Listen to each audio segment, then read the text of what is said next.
ఓం అజ్ఞానతిమిరాంధస్య జ్ఞానాంజనశలాకయా చక్షురున్మిలితం యేన తస్మై శ్రీగురవే నమః. నమో ఓం విష్ణుపాదాయ కృష్ణప్రేష్ఠాయ భూతలే శ్రీమతే భక్తివేదాంత స్వామిన్ ఇతి నామినే. నమస్తే సారస్వతే దేవే గౌరవాణి ప్రచారిణే నిర్విశేష శూన్యవాది పాశ్చాత్య దేశతారిణే. జయ శ్రీకృష్ణ చైతన్య ప్రభు నిత్యానంద శ్రీ అద్వైత గదాధర శ్రీవాసాది గౌర భక్త వృంద. హరే కృష్ణ కృష్ణ కృష్ణ హరే హరే, హరే రామ రామ రామ హరే హరే. హరే కృష్ణ. ఇవాళ మనం 13వ అధ్యాయంలోని 15వ శ్లోకాన్ని చెప్పుకోబోతున్నాము. సర్వేంద్రియ గుణాభాసం సర్వేంద్రియ వివర్జితం అసక్తం సర్వభృచ్చైవ నిర్గుణం భోక్తృ చ. పరమాత్ముడు సర్వేంద్రియములకు మూలాధారుడైనను ఇంద్రియ రహితుడు. అతడు సర్వజీవులను పోషించువాడైనను అనాసక్తుడు. ఇతడు ప్రకృతి గుణములకు అతీతుడు మరియు వానికి ప్రభువును అయి ఉన్నాడు. చాలా అద్భుతమైనటువంటి ఈ శ్లోకము. ఎందుకంటే మనం ఇవాళ ఈ శ్లోకంలో పరమాత్మ గురించి తెలుసుకోబోతున్నాం. పరమాత్మ తత్వము, అసలు శ్రీకృష్ణ భగవానుడు దేవాది దేవుడు, ఆయనలో ఉన్నటువంటి విషయం ఏమిటి, ఆయనలో ఉన్నటువంటి విశేషం ఏమిటి అనేది తెలుసుకోబోతున్నాము ఇవాళ శ్లోకంలో.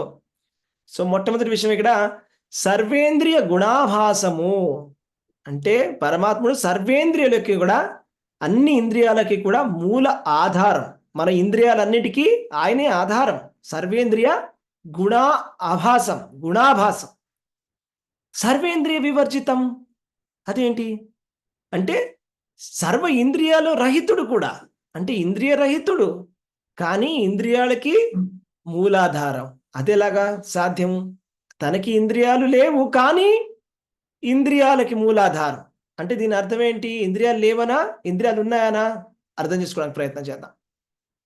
అసక్తం అనాసక్తుడు, సర్వభృచ్చైవ గుణభోక్తృచ అంటే అతడు ప్రకృతి గుణాలకి అతీతుడు మరియు ఆ గుణాలకి ఆయన అధిపతి.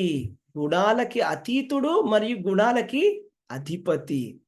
సో ఇవాళ ఈ శ్లోకాన్ని మనము చాలా స్పష్టంగా తెలుసుకోవడానికి ప్రయత్నం చేద్దాం.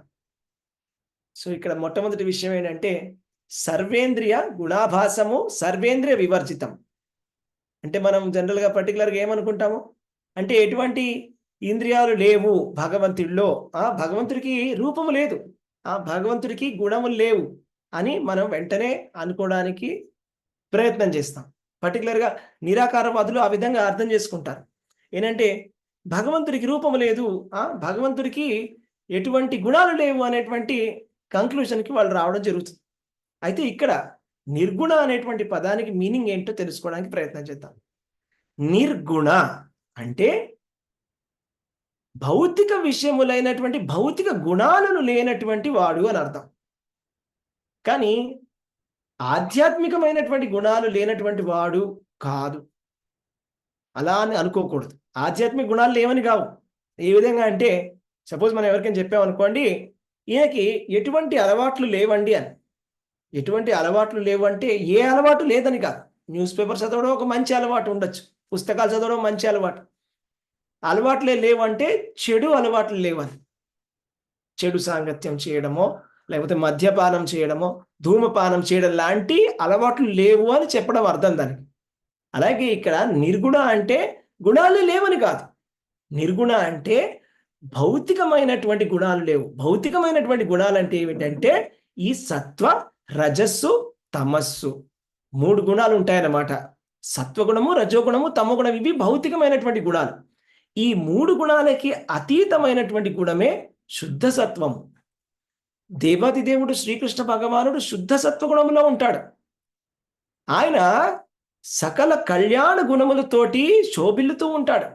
అలాంటి దేవాది దేవుడికి ఎటువంటి గుణాలు లేవు అని మనం ఏ విధంగా చెప్పగలము? చెప్పకూడదు, అలాగా తప్పు. ఎందుకంటే భగవంతుడికి ఆధ్యాత్మికమైనటువంటి గుణాలు ఉన్నాయి. భగవంతుడికి ఆధ్యాత్మికమైనటువంటి ఇంద్రియాలు ఉన్నాయి. ఆ ఇంద్రియాలు మనలాంటి ఇంద్రియాలు కావు. ఇప్పుడు మనకున్నటువంటి ఇంద్రియాలు వేరేలాగా ఉంటాయి, భగవంతుడికి ఉన్నటువంటి ఇంద్రియాలు వేరే విధంగా ఉంటాయి. అదే మనకున్నటువంటి ఇంద్రియాలు అయితే అవేంటంటే భౌతికమైనటువంటి విషయాల పట్ల ఆకర్షణ చెందుతూ ఉంటాయి. భగవంతుడు అలాంటిది కాదు. అంగాని యస్య సకలేంద్రియ వేత్తిమంతి పశ్యాంతి పాంతి కలయాంతి చిరాం జగంతి ఆనంద చిన్మయ సదుజ్వల విగ్రహస్య గోవింద మాది పురుషం తమహం భజామి. ఆయన యొక్క అంగాలు సకలేంద్రియ వేత్తిమంతి అంటే ఆయన అంగాలు ఎలా ఉంటాయంటే మరి ఆయన ఏ అంగంతోటైనా ఏ పనైనా చేయగలడు. అంటే ఉదాహరణకి ఆయనకు మీరు ప్రసాదం నివేదించినట్టయితే నివేదన ఇచ్చినప్పుడు ఆయన కళ్ళతో కూడా భోజనం చేయగలడు. మనం అలా చేయలేము. అలాగే ఆయనకు ఉన్నటువంటి నేత్రాలు మాంస నేత్రాలు కాదు. ఆయనకి రక్తము మరియు ఈ నరాలు ఇవన్నీ కూడా ఆయన శరీరంలో ఉండవు. అది ఆధ్యాత్మికమైనటువంటి శరీరం, ఆధ్యాత్మికమైనటువంటి రూపం, శాశ్వతమైనటువంటి రూపము, దివ్యమైనటువంటి రూపం అనే విషయాన్ని మనం అర్థం చేసుకోవాలన్నమాట. అయితే ఇంకా చూద్దాము. ఇక్కడ మరి ఉపనిషత్తులలో ఏం చెప్పారు? ఉపనిషత్తులలో భగవంతుడు నిర్గుణుడు అని చెప్పాడు కదా. అంటే అలా కాదు. ఉపనిషత్తుల్లో ఏమని చెప్పారంటే కొన్ని చోట్ల భగవంతుడికి ఆకారం లేదని చెప్పారు, కొన్ని చోట్ల భగవంతుడికి ఆకారం ఉందని కూడా చెప్పారు. రెండు కూడా చెప్పారు. అంటే భగవంతుడికి రెండు తత్వాలు ఉన్నాయంట. బ్రహ్మతత్వము, భగవతత్వం అని రెండు ఉన్నాయి. భగవతత్వం అంటే పర్సనల్, అంటే వ్యక్తిగతమైనటువంటిది. అదే బ్రహ్మతత్వం అంటే నిరాకార తత్వం. ఇవి రెండు కూడా చెప్పబడినాయి. ఉదాహరణకి శ్వేతశ్వతర ఉపనిషత్తులో అపాణిపాదో జవనో గ్రహీత అని చెప్పబడింది. అపాణిపాదో జవనో గ్రహీత అంటే దేవాది దేవుడికి ఎటువంటి చేతులు లేవు అని. అపాణిపాదో అంటే కాళ్ళు లేవు, చేతులు లేవు. జవనో గ్రహీత, కానీ మనం ఏదైతే నివేదిస్తామో భగవంతుడికి అది తీసుకుంటున్నాడు. అది ఎలా సాధ్యం అండి? భగవంతుడికి చేతులు లేవు, భగవంతుడికి కాళ్ళు లేవు, కానీ అన్ని చోట్ల ఉన్నాడు. సర్వత్రా ఆయన పాదాలు ఉన్నాయి, సర్వత్రా ఆయన హస్తాలు ఉన్నాయి, సర్వత్రా ఆయన నేత్రాలు ఉన్నాయి. మనం ఇచ్చింది మనం ప్రేమతో ఇచ్చినట్టయితే తీసుకుంటున్నాడు. పత్రం పుష్పం ఫలం తోయం యోమే భక్త్యా ప్రయచ్చతి తదహం భక్త్యా ఉపకృతం అశ్నామి ప్రయతాత్మన. దేవాది దేవుడు శ్రీకృష్ణ భగవానుడు నిరాకార నిర్గుణుడైతే మరి మనం భక్తితోటి ఇచ్చినటువంటి పూలని, పళ్ళని, నీళ్ళని, గంగాజలాన్ని, పత్రాన్ని, తులసి పత్రాన్ని భగవంతుడు భక్తితో మనం ఇచ్చినట్టయితే ఎందుకు స్వీకరిస్తున్నాడు? ఇప్పుడు నిర్గుణమైనటువంటి కాళ్ళు చేతులు లేనటువంటి వాళ్ళతోటి మీరు ప్రేమించగలరా? ఇప్పుడు సపోజ్ నేను చెప్పాను అనుకోండి, ఇప్పుడు గాలి, ఒక శూన్యం ఉంది, ఒక వెలుగు ఉంది, ఈ దీపాన్ని మీరు ప్రేమించండి అంటే దీపాన్ని ప్రేమించగలరా? దీపాన్ని ఎలా ప్రేమిస్తారు? భక్తి అంటే ఎలా చేయగలరు? భక్తి అంటే భక్తుడు ఉండాలి, భగవంతుడు ఉండాలి, అప్పుడే భక్తి అనేది చేయగలుగుతాం. అయితే భగవంతుడు చాలా దివ్యమైనటువంటి గుణాలు కలిగినటువంటి వాడు. ఆయన అన్నీ చూడగలడు. ఆయనకి భూతకాలం తెలుసు, భవిష్యత్ కాలం తెలుసు, వర్తమాన కాలం కూడా తెలుసు. ఆయన అందరి హృదయాలలో నివసించేటువంటి పరమాత్మ. ఆయనకున్నటువంటి పాదాలు మనకున్నటువంటి పాదాలు లాంటివి కావు, కానీ ఆయన ఎక్కడైనా వెళ్ళగలడు. ఆయన అనుకున్నాడంటే ఒక నిమిషంలో వాయు వేగం కన్నా ఫాస్ట్గా ఆయన ఎక్కడికైనా వెళ్ళిపోగలడు. అది ఆయన గొప్ప విషయం అనమాట. ఆయనకి అన్ని చోట్ల ఆయన కాళ్ళే, అన్ని చోట్ల ఆయన కళ్ళే, అన్ని చోట్ల ఆయన హస్తాలే, సకలము అన్ని చోట్ల ఆయనే ఉన్నాడు. అన్ని చోట్ల కూడా భగవంతుడు ఉండడం జరిగింది అనమాట. కానీ భగవంతుడి యొక్క ఇంద్రియాలు మనలాంటి ఇంద్రియాలు కావు. ఈ విషయాన్ని మాత్రం మనం చక్కగా అర్థం చేసుకోవాలి. అదే భగవంతుడు వచ్చినప్పుడు, ఈ ప్రపంచానికి, భౌతిక ప్రపంచానికి వచ్చినప్పుడు భగవంతుడు మనలాగా ఆయన దూషితుడు అవ్వడు. ఇప్పుడు మనమైతే కనుక బద్ధజీవులం అంటారు. బద్ధజీవులు అంటే మనము చేసినటువంటి కర్మలకి మనం ఫలితాన్ని అనుభవించాల్సి ఉంటుంది. కానీ శ్రీకృష్ణ భగవానుడు అలా కాదు. ఆయన చేసినటువంటి పనులన్నీ కూడా దివ్యమైనటువంటి లీలలు. జన్మ కర్మచమే దివ్యం ఏవం యోవేతి తత్వతః. భగవంతుడి యొక్క జన్మ అయినా, భగవంతుడి యొక్క కర్మ అయినా కూడా అది దివ్యమైనటువంటిది. అది మనలాంటి జన్మ కాదు. ఆయన చేసేటువంటి లీలలు మనలాంటి కర్మలు కాదు. మనం చేసినట్టయితే దానికి కర్మని అనుభవించాల్సి ఉంటుంది. మనం చేసేటువంటి పనులని, జీవుడు చేసే పనులని మనం ఎప్పుడు కూడా అది లీల అని చెప్పం. ఓన్లీ భగవంతుడు చేసినటువంటి కార్యములనే లీల అని చెప్తాం. ఎందుకంటే ఆయన అమోఘమైనటువంటి అసామాన్యమైనటువంటి విషయాలను చేస్తాడు. ఆయనకున్నటువంటి రూపము చాలా అద్భుతమైనటువంటి శ్యామ సుందర రూపం. అదే సచ్చిదానంద విగ్రహము. మరి ఇంత సచ్చిదానంద విగ్రహము ఆనందమయోభ్యాసాత్ అని కూడా చెప్తారు వేదాంత సూత్రాలను. అంటే ఆనందమయము శ్రీకృష్ణ భగవానుడు అంటే. మరి ఇంత ఆనందమయ స్వరూపం కలిగినటువంటి సచ్చిదానంద విగ్రహుడికి రూపం లేదని ఎలా అంటాం? ఆయన ఆయన షట్ ఐశ్వర్యాలతోటి సంపూర్ణముగా విరాజిల్లుతున్నాడు. షట్ ఐశ్వర్యాలు ఉన్నాయి ఆయనలో. 6 ఐశ్వర్యాలు సంపూర్ణంగా ఆయనలో ఉన్నాయి. ఆయనలో సౌందర్యం, ఆయన అసీమితమైనటువంటి సౌందర్యం ఆయనలో ఉంది. ఆయనలో యశస్సు ఉన్నది. ఆయన సంపూర్ణమైనటువంటి జ్ఞానవంతుడు, సంపూర్ణమైనటువంటి వైరాగ్యం కలిగినటువంటి వాడు, సంపూర్ణమైనటువంటి సంపదలను కలిగినటువంటి వాడు. మరి ఇంత గొప్ప వ్యక్తిని మనము ఏ విధంగా ఒక జీవుడితోటి మనం కంపేర్ చేస్తున్నాం? ఒక జీవుడితోటి కంపేర్ చేస్తున్నాం అనమాట. అయితే నేను మీకు ఇప్పుడు కొన్ని అద్భుతమైనటువంటి గుణాలని చెప్పి వినిపిస్తాను, భగవంతుడి యొక్క గుణాలన్నమాట. అయితే మనందరికీ తెలుసు, శ్రీరాముడు మన భాగవతంలో చెప్పినటువంటి అవతారాలలో 22 అవతారాలు చెప్పారు. భాగవతంలో 22 అవతారాలు చెప్పినప్పుడు రాముడి అవతారం కూడా వస్తుంది, అవునా? అలాగే మనకి బ్రహ్మ సంహితలో ఏం చెప్పారు? రామాది మూర్తిషు కళా నియమేన తిష్టన్ నానావతార మకరోద్ భువనేషు కింతు కృష్ణ స్వయం సమభవత్ పరమ పుమాన్యో గోవిందమాది పురుషం తమహం భజామి. అంటే రామ ఆది మూర్తిషు కళా నియమేన తిష్టం అంటే రాముడు, లేకపోతే నరసింహస్వామి, అలాగే వామన అవతారము, ఇలాంటి ఈ అవతారాలన్నీ కూడా వీటన్నిటికీ మూలం ఏమైనటువంటి అవతారం ఏమిటి అంటే, మూలమైనటువంటి ఎవరు అంటే శ్రీకృష్ణ భగవానుడే అని. కృష్ణ స్వయం సమభవత్ పరమం పుమాన్యో గోవిందం ఆది పురుషం తమహం భజామి.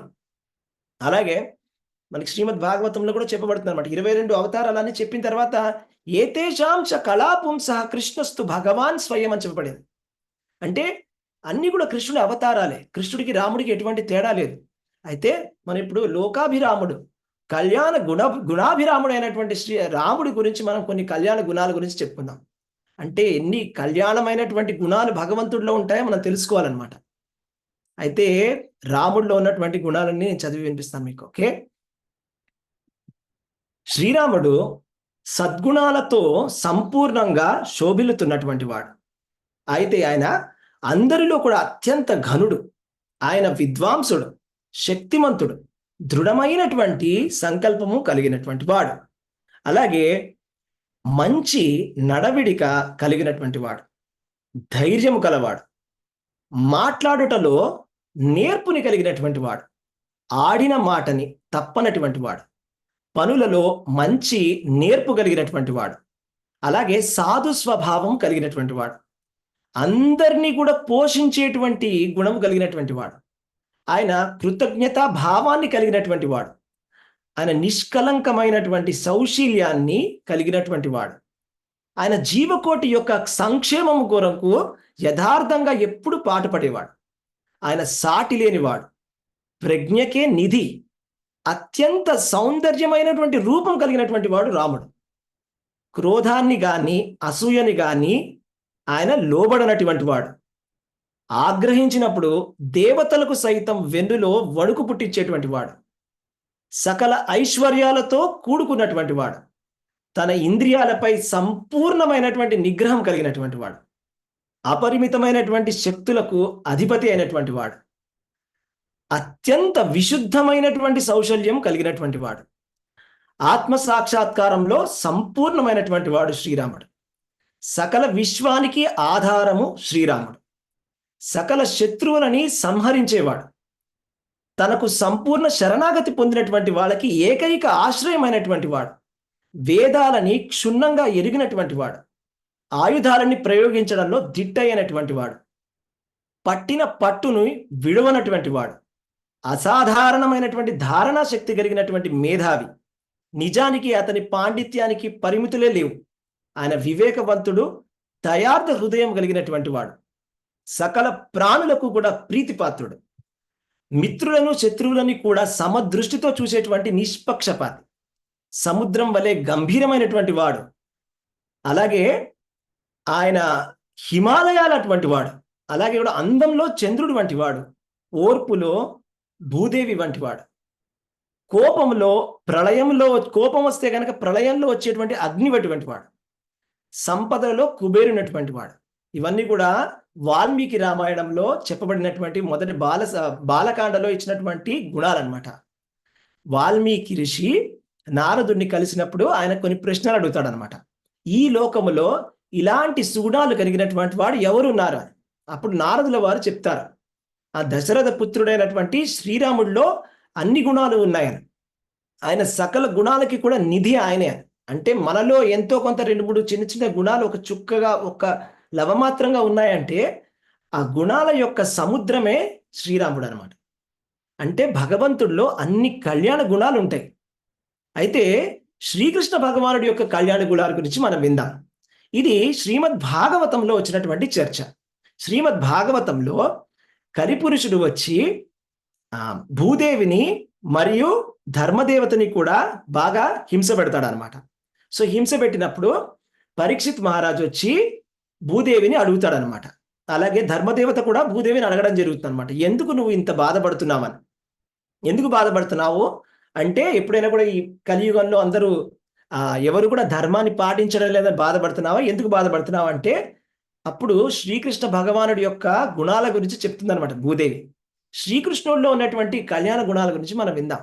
శ్రీకృష్ణుడిలో అట సత్యము, శుచిత్వము, ఇతరుల యొక్క దుఃఖాన్ని సహింపలేకుండుట, క్రోధ నిగ్రహ శక్తి, ఆత్మతృప్తి, సరళత్వము, మనోనిగ్రహము, ఇంద్రియ నిగ్రహము, బాధ్యత, సమత్వము, తితిక్ష, సమానత్వము, శ్రద్ధ, జ్ఞానము, విరక్తి, నాయకత్వము, శౌర్యము, తేజము, ప్రతిదానిని సాధ్యము కావించేటువంటి శక్తి, విధి నిర్వహణ శక్తి, స్వాతంత్ర్యము, కౌశల్యము, సౌందర్యము, ధైర్యము, మార్జవము, అలాగే ప్రతిభాశయం, వినయము, శీలము, మనోధైర్యం, జ్ఞానమునందు పూర్ణత్వము, నిర్వహణము, భోగ్య వస్తువులన్నింటినీ కూడా కలిగి ఉండుట, ప్రసన్నత, స్థైర్యం, ఆస్తిక్యం, కీర్తి, ఆరాధనం, అహంకార రాహిత్యం, దేవాది దేవునిగా భగవత్ తత్వము, నిత్యత్వము, ఈ మొదలైనటువంటి గుణాలన్నీ కూడా శ్రీకృష్ణ భగవానుడిలో ఉన్నాయని చెప్పబడింది అనమాట. ఈ గుణాలే కాకుండా ఆ దేవాది దేవుని యందు నిత్యము నెలకొండి ఉండేటువంటి ఆయన నుండి వివేకవంతుడు, అలాగే కూడా సత్వగుణంలో ఉండేటువంటి వాడు, శుద్ధ సాత్వికుడు, సకల సౌందర్యానికి కూడా ఆయన సౌందర్య రాశి అనమాట శ్రీకృష్ణ భగవానుడు. సో ఇన్ని గుణాలన్నీ కూడా శ్రీకృష్ణ భగవానుడిలో ఉన్నాయి.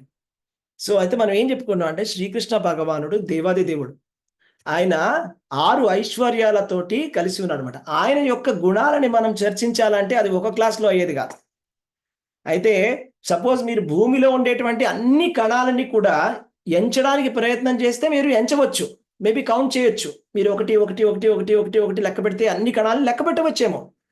కానీ భగవంతుడిలో ఉండేటువంటి గుణాలని మీరు ఎప్పటికీ కూడా లెక్క పెట్టలేరు. అంటే భగవంతుడిలో అన్ని గుణాలు ఉంటాయి అన్నమాట భగవంతుడిలో. కాబట్టి భగవంతుడి యొక్క గుణగణాన్ని చేయడానికి అనంతశేషుడట ప్రయత్నం చేశాడంట. అనంతశేషుడు ఏంటంటే, ఆయన తెలుసుకొని మీకు ఆదిశేషుడికి ఆయనకి ఏంటి ఎన్నో నోళ్ళు ఉంటాయి కదా, ఆయన పాములాగా ఉంటాడు ఆదిశేషుడు. ఆయనకి ఎన్నో సహస్రము కోట్లు, ఎన్ని అసలు మనం లెక్కలేనటువంటి నోళ్లతోటి ఆయన అనంతకాలం నుంచి భగవంతుడి యొక్క గుణగణాలని కీర్తిస్తున్నాడంట. అంటే భగవంతుడికి ఉన్నటువంటి గుణాలని లిస్ట్గా చెప్తున్నాడంట. అయితే ఇప్పుడు కూడా ఆ లిస్ట్ ఇంకా అవ్వలేదు, ఇంకా నడుస్తూనే ఉంది లిస్ట్. అంటే మీరు అర్థం చేసుకోవాలి, అసలు శ్రీకృష్ణ భగవానుడిలో ఉండేటువంటి దివ్యమైనటువంటి గుణాలు ఎన్ని ఉన్నాయని. భగవంతుడిలో ఎన్నో గుణాలు ఉన్నాయి. అయితే భగవంతుడి యొక్క ఆరాధన చేస్తే మనలో కూడా గుణాలు వస్తాయి అన్నమాట. సో అలాగే కూడా ఒక అద్భుతమైనటువంటి శ్లోకం ఉందన్నమాట, అది శ్రీమద్ భాగవతం నుంచి. నేను అది చదివి వినిపిస్తాను. దాని పేరు ఏంటంటే చెప్తాను. యస్యాతి భక్తిర్భగవతి అకించన సర్వైర్గుణైస్తత్ర సమాసతే సురాః హరావ భక్తస్య కుతో మహద్గుణ మనోరథేనా సతీ ధవతో బహిః. అంటే దాని అర్థం ఏంటంటే భగవంతుడిలో అనంతమైనటువంటి గుణాలు ఉన్నాయి. మీరు ఎవరైతే కనుక భగవంతుడి భక్తుడై ఉంటాడో, శ్రీకృష్ణ భగవానుడి భక్తుడై ఉంటాడో, వాళ్ళలో దేవతలలో ఉండేటువంటి గుణాలన్నీ కూడా వస్తాయి. హరావ భక్తశ్చక్కుతో మహద్గుణ అంటే అదే కృష్ణుడి యొక్క భక్తుడు కానటువంటి వాడు ఎవడైతే ఉంటాడో అభక్తుడు, కుతో మహద్గుణ, అలాంటి వాళ్ళు ఎటువంటి మహత్తరమైనటువంటి గుణాలు ఉండవు. ఎందుకు అంటే మనోరథేన ఆసతి ధావతో బహిః. అంటే తన మనస్సు ఎటు నడిపిస్తుందో అటు పరిగెడతాడు అభక్తుడు అనేవాడు. కాబట్టి అలాంటి అభక్తుల్లో ఎటువంటి గుణాలు ఉండడానికి సాధ్యమే లేదని శ్రీమద్ భాగవతం చెప్తుంది. కాబట్టి మనలో కూడా కొన్ని మంచి గుణాలు రావాలి అంటే మనం ఏం చేయాలంటే శ్రీకృష్ణ భగవానుణ్ణి మనం ఆరాధించాలి. శ్రీకృష్ణ భగవానుణ్ణి మనం ఆరాధించి శ్రీకృష్ణ భగవానుణ్ణి కనుక మనం కీర్తించాలి, ఆయన గుణాన్ని కీర్తించాలి. శ్రీకృష్ణ భగవానుడి యొక్క నామము, శ్రీకృష్ణ భగవానుడి యొక్క రూపము, శ్రీకృష్ణ భగవానుడి యొక్క లీలలు, శ్రీకృష్ణ భగవానుడి యొక్క గుణములు, శ్రీకృష్ణ భగవానుడి యొక్క ధామము, శ్రీకృష్ణ భగవానుడి యొక్క భక్తులు, ఇవన్నీ కూడా ఒకే ప్లాట్ఫామ్. అంటే అన్నీ కూడా ఒకటే, అభిన్నములు. అయితే ఏం చెప్పారంటే అసలు శ్రీకృష్ణ భగవానుడు నిర్గుణుడు. అది కూడా మీకు చెప్తాను. చాలా అద్భుతమైనటువంటి ఒక శ్లోకం ఉందన్నమాట శ్రీమద్ భాగవతంలో. అంటే అసలు కృష్ణ భగవానుడి యొక్క గొప్పతనం ఏంటి అని అంటే హరిర్హి నిర్గుణం సాక్షాత్. అంటే శ్రీకృష్ణ భగవానుడు నిర్గుణుడు, సాక్షాత్తు నిర్గుణుడే. అంటే ఆయనలో ఎటువంటి భౌతికమైనటువంటి గుణాలు లేశ మాత్రమైనా లేవు. ఇప్పుడు నేను చెప్పినటువంటివన్నీ కళ్యాణమైనటువంటి సుగుణాలు, అది ఆధ్యాత్మికమైనటువంటి గుణాలు, అవి ఉండవలసినటువంటి గుణాలు. ఉండకూడనటువంటి గుణాలు ఏవి కూడా లేశ మాత్రం కూడా శ్రీకృష్ణ భగవానుడిలో ఉండవు. అంటే ఈ సత్వగుణము, రజోగుణము, తమో గుణం అనేది శ్రీకృష్ణ భగవానుడిలో అసలు సంపూర్ణంగా అసలు ఉండనే ఉండదు అని అర్థం అనమాట. అదే మనకి భగవద్గీతలో ఒక అద్భుతమైనటువంటి ఒక శ్లోకం వస్తుంది అనమాట. ఆ శ్లోకంలో ఏమని వస్తుందంటే, సో ఈ ప్రపంచంలో, ఈ విశ్వంలో ఎవ్వరు కూడా ఈ త్రిగుణాలకి అతీతంగా ఎవ్వరు కూడా లేరట. ఎవ్వరు లేరు. కేవలం ఒక్కడే ఒకడున్నాడు. శ్రీకృష్ణ భగవానుడు ఒక్కడే నిర్గుణుడు, ఇంకెవరు కాదు. భగవద్గీత 18:40 శ్లోకం.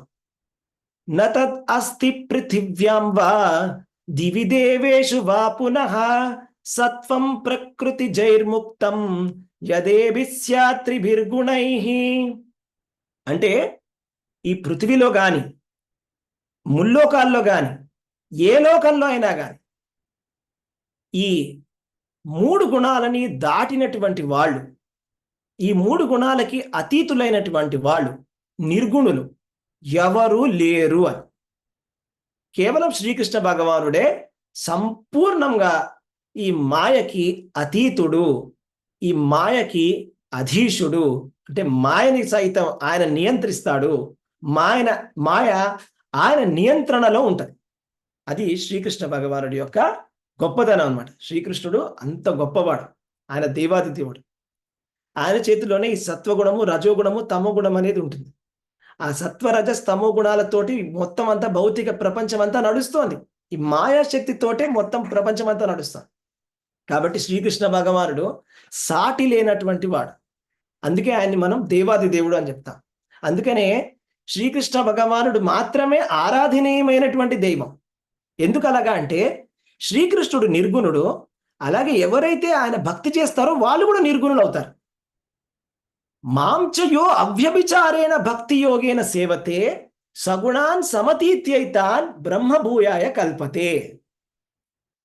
అంటే ఎవరైతే శ్రీకృష్ణ భగవానుడి యొక్క అవ్యభిచారిణి భక్తి, అనన్యమైనటువంటి భక్తి చేస్తారో, అంటే ఆయనని మాత్రమే కేవలం ఆశ్రయం తీసుకుంటారో వాళ్ళు కూడా, భక్తులు కూడా నిర్గుణులు అవుతారు. అది స్పెషాలిటీ. శ్రీకృష్ణ భగవానుడికి ఉన్నటువంటి క్వాలిటీ నిర్గుణత్వం. అంటే ఎటువంటి భౌతికమైనటువంటి గుణాలకి కలయగలేరు ఆయనలో. అదే విధముగా ఆయన శుద్ధ భక్తులు కూడా నిర్గుణులే. కాబట్టి మనం బ్రహ్మభూత స్థితిని పొందాలంటే, అంటే మనం ముక్తిని పొందాలంటే, మనం భక్తిని పొందాలన్నా, ముక్తిని పొందాలన్నా, దేనైనా పొందాలన్నా కూడా మనం చేయాల్సింది ఏంటంటే అవ్యభిచారిణి భక్తి. మాంచయో అవ్యభిచారేణ భక్తి యోగేన సేవతే.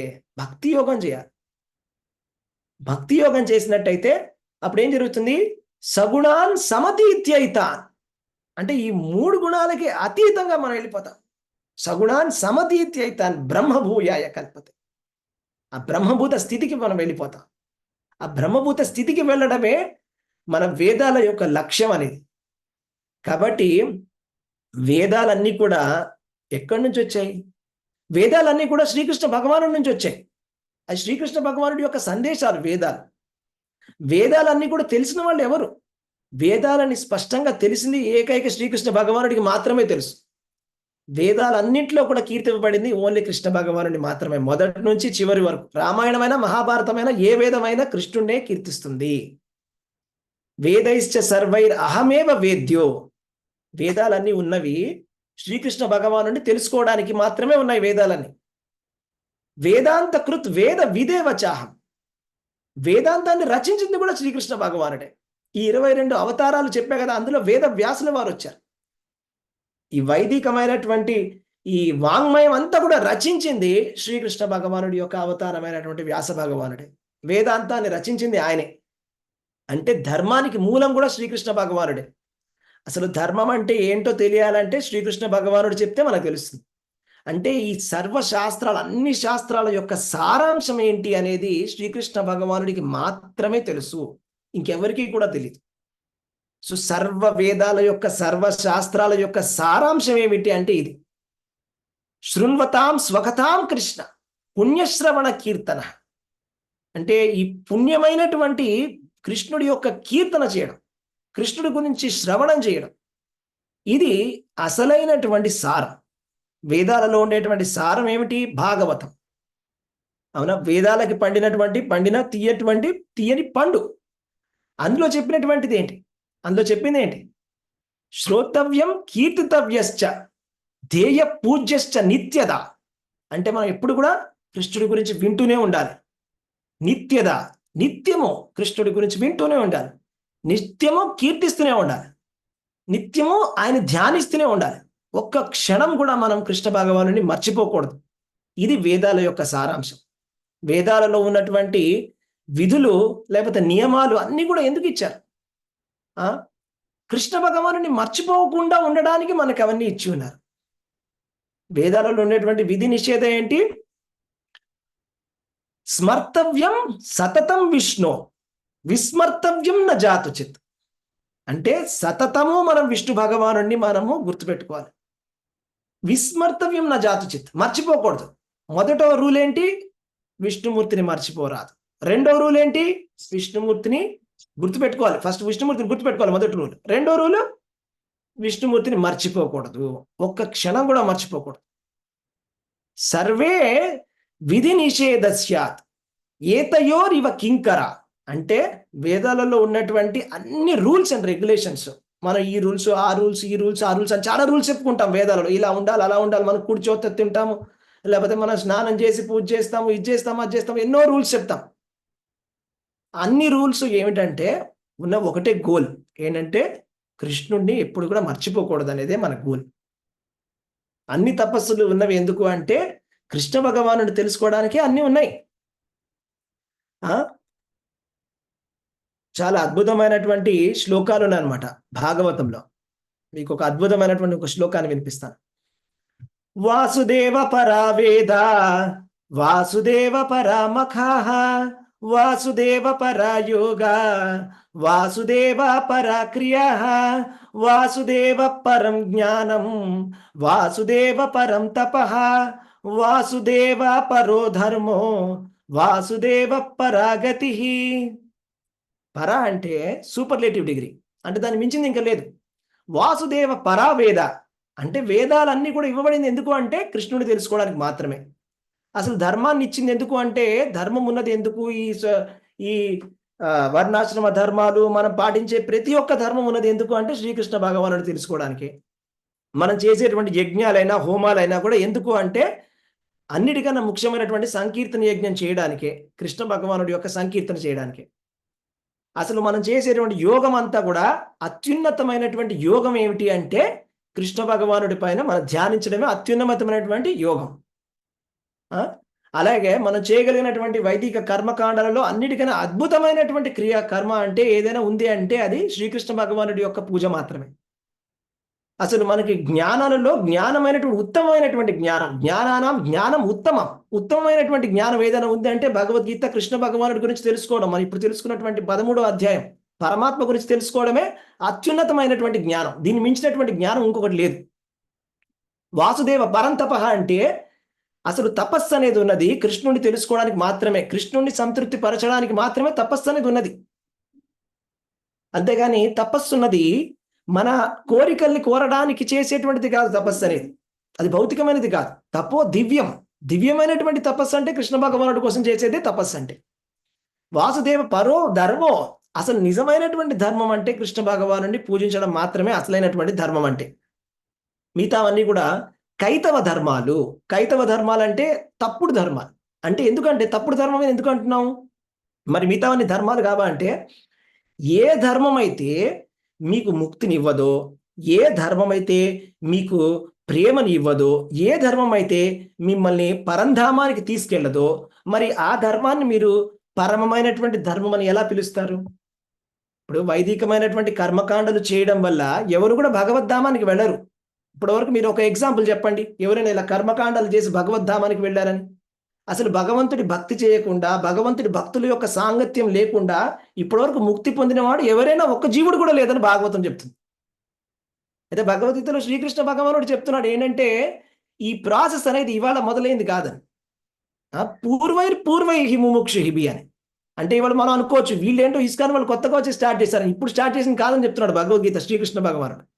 అంటే ఎప్పటి నుంచో పూర్వై ముముక్షుభి అంటే ఎప్పటి నుంచో ఒరిజినల్ గా ఉన్నటువంటి సనాతనమైనటువంటి ధర్మం ఇదే ప్రాసెస్. రాముడి నామం చెప్పడం, కృష్ణుడి నామం చెప్పడమే అసలైనటువంటి ధర్మం, ఇదే ఫైనల్. వాసుదేవ పరాగతి అంటే కృష్ణ భగవానుడిని చేరుకోవడం కన్నా పరమమైనటువంటి గతి ఇంకొకటి ఎక్కడ కూడా లేదు. అది మించినటువంటిది ఏది కూడా లేదు. ఇది మనం తెలుసుకోవాలన్నమాట. ఇవన్నీ కూడా విషయాలు చాలా అద్భుతమైనటువంటి విషయాలు. ఈ చాప్టర్ అనేది 13వ అధ్యాయము. ఇది జ్ఞానం అంటే. ఇప్పుడు అర్జునుడు ఏమడిగాడు ప్రశ్న? ప్రకృతి అంటే ఏంటి, పురుషుడు అంటే ఏంటి, జ్ఞానం అంటే ఏంటి, జ్ఞేయం అంటే ఏంటి, అలాగే క్షేత్రం అంటే ఏంటి, క్షేత్రజ్ఞుడు అంటే ఏమిటి, జ్ఞానం అంటే ఏమిటో ఇప్పుడు మనం తెలుసుకుంటున్నాం. జ్ఞానం అంటే పరమాత్మకి సంబంధించినటువంటి జ్ఞానమే జ్ఞానం అంటే. అంటే భగవంతుడు సర్వేంద్రియ గుణాభాసం సర్వేంద్రియ వివర్జితం అసక్తం సర్వభృచ్చైవ నిర్గుణం గుణభోక్తృచ. పరమాత్మ సర్వేంద్రియములకు మూలాధారుడైనను ఇంద్రియ రహితుడు. అతడు సర్వజీవులను పోషించేటువంటి వాడు, అనాసక్తుడు. అతడు ప్రకృతి గుణములకు అతీతుడు మరియు వానికి ప్రభు అయినటువంటి వాడు. అంటే పరమాత్మ ఎవరు అంటే ప్రతి జీవిలో కూడా, ప్రతి జీవి యొక్క హృదయంలో ఉండేటువంటి వాడు పరమాత్మ. అలాగే కాదు, దేవతల యొక్క హృదయంలో కూడా ఉండేది పరమాత్మనే. అసలు అందరిలో కూడా శక్తి ఉంది. ఒక గొప్ప దేవతలో చాలా శక్తి ఉంది, ఆయనలో ఇంత గొప్పతనం ఉంది అంటే అది పరమాత్మ వల్లనే. ఎప్పుడైతే పరమాత్మ తన శక్తిని తీసేస్తాడో ఎవరికి ఎటువంటి గొప్పతనం కూడా ఉండదు. సూత్రే మణిగణారివ అంటే మీకు మణుల సూత్రం కనిపిస్తుంది, సూత్రం మాత్రమే కనిపిస్తుంది. మీకు మణి హారం కనిపిస్తుంది, మళ్ళ హారం. అందులో సూత్రం తెంపేసేయండి, తాడు తెంపేసేయండి, అన్ని మళ్ళు పడిపోతాయి. అందులో గొప్ప గొప్ప మళ్ళు ఉండొచ్చు, అద్భుతంగా వెలుగుతున్నటువంటివి, చాలా అద్భుతమైన, కానీ తాడు తెగిందంటే అన్ని కింద పడిపోతాయి, వాటికి శక్తి లేదు. సో ఈ కలిపేటువంటి తాడే ఈ పరమాత్మ. పరమాత్మ అనేవాడు లేకపోతే ఎవరికి కూడా శక్తి అనేది ఉండదు. ఆయనే యాక్చువల్లీ ఋషికేశుడు అంటే. ఋషికేశుడు అంటే ఆయన ఇంద్రియాలకు స్వామి. మన ఇంద్రియాలకి శక్తి కలుగుతుందా అంటే, మనం చూడగలుగుతున్నాం అంటే పరమాత్మ వలనే మనం చూడగలుగుతున్నాం. మన కంటికి చూసే శక్తిని భగవంతుడు ఇస్తున్నాడు, మనకి చెవులకి వినే శక్తిని భగవంతుడు ఇస్తున్నాడు, మన నోటికి పలికే శక్తిని భగవంతుడు ఇస్తున్నాడు. కాబట్టి మనకి ఇంత శక్తిని ఇచ్చినప్పుడు ఎవరిచ్చారు ఈ శక్తిని అని మనం గుర్తు చేసుకోవాలి. ఒకసారి కొంచెమని మనకి కృతజ్ఞత ఉండాలి, అవునా కదా? శ్రీకృష్ణ భగవానుడు రాముడి గురించి మన లక్షణాలు చెప్పుకున్నప్పుడు కృతజ్ఞవాన్ అని చెప్పుకున్నాం. కృతజ్ఞశ్చ అంటే చాలా కృతజ్ఞత కలిగినటువంటి వాడు. మనం కూడా ఆ క్వాలిటీని మనం కూడా ట్రై చేయాలి, కృతజ్ఞత ఉండాలి, అవునా కదా? మనకి ఇంత శక్తి ఇచ్చినటువంటి భగవంతుడికి మనం ఏం చేస్తున్నాం? పరమాత్మ మనకి ఇంత శక్తి ఇచ్చాడు, 24 గంటలు ఇచ్చాడు, 365 రోజులు ఇచ్చాడు, ఇన్ని సంవత్సరాల ఆయుష్ని ఇచ్చాడు. మనం ఎన్ని నిమిషాలు, ఎన్ని గంటలు, ఎన్ని రోజులు, ఎంత సమయం భగవంతుడికి కేటాయిస్తున్నాం? మనకి ఇచ్చినటువంటి శక్తికి తోటి మనం ఎంతవరకు భగవంతుడి యొక్క ఆరాధన చేస్తున్నాం? మన ఇంద్రియాలు మనం కరెక్ట్గా వాడుతున్నామా లేదా? మన కళ్ళనిచ్చాడు భగవంతుడు, మనం ఏం చూస్తున్నాం ఆ కంటితోటి? చెవులు ఇచ్చాడు, ఏం వింటున్నాం? చేతులు ఇచ్చాడు, చేతులతో ఏం పనులు చేస్తున్నాం? ఇది ఆధ్యాత్మికమైన పనులు చేస్తున్నామా, భగవంతుడి సేవను చేస్తున్నామా? ఇదన్నీ కూడా మనం ఆలోచించాలన్నమాట. అసలు యాక్చువల్గా మనకి ఇవన్నీ ఇచ్చినవి భగవంతుడు, జ్ఞానమైన, వేదమైన, సాంఖ్యమైన, శిల్పశాస్త్రమైన ఏదైనా మనకి ఇచ్చినటువంటి శక్తి అంతా కూడా ఏంటంటే భగవంతుడి యొక్క ఆరాధన చేయడానికి ఇచ్చి ఉన్నాడు. సో కాబట్టి మనందరూ కూడా ఈ విషయాన్ని చాలా చక్కగా గ్రహించాలి. ఇది సనాతన ధర్మము. సనాతన ధర్మం అంటే యాక్చువల్గా సనాతన అనేటువంటి పదము భగవద్గీతలోంచి వచ్చింది. సనాతనమైనటువంటి ధర్మం అంటే జీవుడు పరమాత్మ యొక్క సేవ చేయడమే సనాతన ధర్మం అంటే. పరమాత్మ అంటే శ్రీకృష్ణ భగవానుడు, ఆయన సేవ చేయడమే సనాతనమైనటువంటి అసలైనటువంటి ధర్మం. అలా చేయడం యాక్చువల్గా మన డ్యూటీ. అది ప్రతి జీవుడి యొక్క డ్యూటీ. ప్రతి జీవుడు కూడా కృష్ణ భగవానుడి యొక్క దాసుడే. ఓకే, జీవేర స్వరూపహాయ్ నిత్యేర కృష్ణదాస. ప్రతి జీవుడు కూడా కృష్ణుడి యొక్క దాసుడే. కాబట్టి దాసుడు ఎప్పుడైతే కనుక దాస్యత్వం చేస్తాడో అప్పటి వరకు సుఖంగా ఉంటాడు. ఏ రోజైతే దాసుడు తన దాస్యత్వాన్ని విడిచిపెట్టేసి తన స్వామిత్వాన్ని ప్రకటన చేయడానికి ప్రయత్నం చేస్తాడో అక్కడ ఆయన కష్టాలన్నీ కూడా మొదలవుతాయి. ఈ సింపుల్ లాజిక్, ఇంత సింపుల్ లాజిక్. మనం నేను దాసుడిని అనే విషయాన్ని నేను గుర్తు చేసుకొని నేను సేవ చేస్తే చాలు. నేను స్వామిని అని ఎప్పుడైతే అంటానో, నాకు తెలుసు నేను స్వామిని, నేనే ఈశ్వరుని అంటే అక్కడి నుంచి మన పతనం, అంటే మాయమని పట్టుకుందన్నట్టు అర్థం. కాబట్టి అందరూ కూడా చాలా చక్కగా భక్తి చేయండి. సో మీరు అందరూ కూడా మంచిగా వస్తున్నారు ఈ క్లాసెస్కి, వెరీ నైస్. సో భగవద్గీత క్లాసెస్కి రెగ్యులర్గా రండి. అలాగే బుక్ రీడింగ్ సెషన్స్లో కూడా జాయిన్ అవ్వండి. శ్రీమద్ భాగవతం శ్రవణం చేయండి. హరే కృష్ణ మహామంత్రాన్ని విడిచిపెట్టకుండా జపం చేయండి.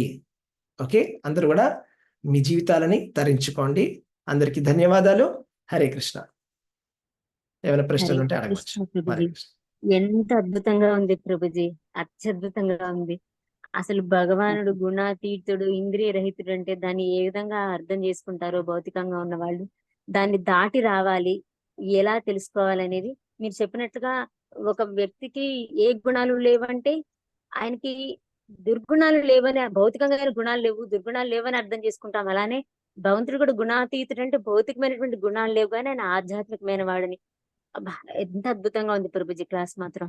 ఇది ప్రతి ఒక్కళ్ళు వినాల్సిన క్లాస్ ప్రభుజీ. ధన్యవాదాలు ప్రభుజీ. హరే కృష్ణ. హరే కృష్ణ మాతాజీ, ధన్యవాదాలు. నిత్యదాస అనే పదాన్ని విశ్లేషించి చాలా చక్కగా చెప్పారు సార్. అది మనం అన్వయం చేస్తే, మనం ప్రాక్టికల్ గా చేస్తే అంతకంటే కావాల్సింది ఏముంటుంది ప్రభు. హరే కృష్ణ ప్రభుజీ. దండవత్ ప్రభు. హరే కృష్ణ, ధన్యవాద ప్రణామం ప్రభుజీ. మా ప్రతి ఒక్కళ్ళ అస్తిత్వం కూడా ఆయనే, ఆయన యొక్క దాసులము, సేవకులము అన్న భావన కనుక వస్తే ఎవరికి కూడా నిజాహంకారం అనేది రాదు ప్రభుజీ.